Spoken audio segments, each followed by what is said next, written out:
Sekalian, kita akan melaksanakan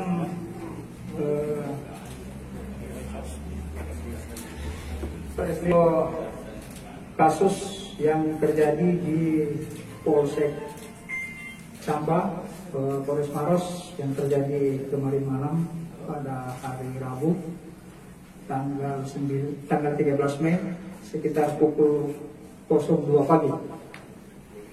Di mana ada beberapa orang yang mendatangi Polsek. Maksud dan tujuannya pertama untuk mengecek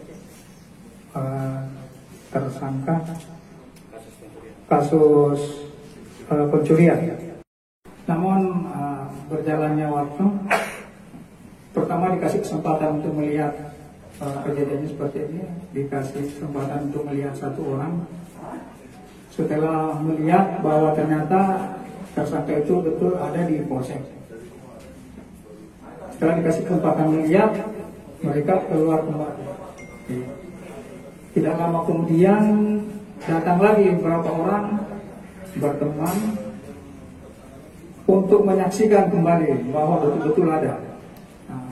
Jadi mungkin yang pertama itu tidak menyampaikan ke teman-temannya bahwa ternyata ada, karena kecurigaannya tidak ditahan di Polsek.